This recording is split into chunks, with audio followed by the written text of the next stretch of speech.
Smart मीटरच्या विरोधात आज ढाणकी शहरात कडकडीत बंद पाळण्यात आला आणि संतप्त नागरिक रस्त्यावर उतरले। आठवडी बाजारातून महावितरण कार्यालयावर भव्य मोर्चाला सुरुवात झाली असून मोठ्या संख्येने नागरिक, व्यापारी, शेतकरी आणि विविध संघटनांचे पदाधिकारी या आंदोलनात सहभागी झाले आहेत। स्मार्ट मीटर योजना तात्काळ बंद करावी, वाढीव वीज बिलांची चौकशी करून नागरिकांना दिलासा द्यावा अशी जोरदार मागणी आंदोलनकर्त्यांनी केली आहे।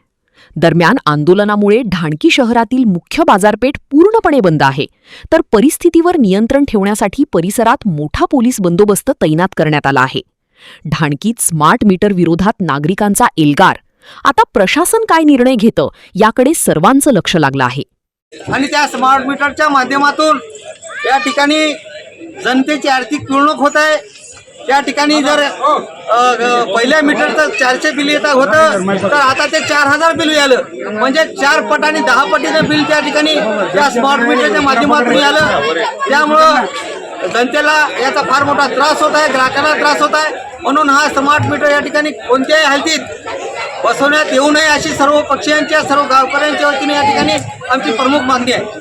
दुसरी मागणी अशी आहे की जे जादा बिल आलेले आहे, आज तुम्हाला सांगतो प्रत्येक घरामध्ये मीटरच्या माध्यमातून एवढी काही लूट या महावितरणनं केलेली आहे। जर या ठिकाणी एकीकडे लिहून देतात की उपलब्ध बिल नाही आमच्याकडे, तुमचं माहिती नाही, आणि एकीकडे देतात की 250-300 युनिट त्या ठिकाणी टाकतात। हे कोणत्या आधारावर टाकतात?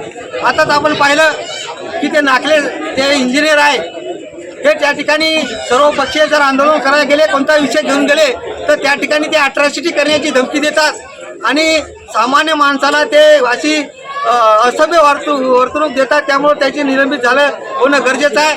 त्याचबरोबर ढाणकी शहर हे फार मोठं शहर झालेलं आहे, नगरपंचायत झालेली आहे आणि गणपती असो, दुर्गादेवी असो, बाबासाहेब आंबेडकर जयंती असो, शिवजयंती असो, अहिल्यादेवी जयंती असो, की अनेक महापुरुषांच्या जयंती असो, मोठ्या उत्साहाने या पूर्ण गावामध्ये साजऱ्या होतात। आणि या गावाचा मिरवणूक रस्ता एकच आहे आणि त्या रस्त्यामध्ये गावात असे अनेक खंबे वाकडे, अशा अनेक समस्या आहेत, त्या सुद्धा दुरुस्त तात्काळ केल्या पाहिजे, जेणेकरून आमच्या मिरवणुकीला किंवा गावकऱ्यांना त्रास होणार नाही।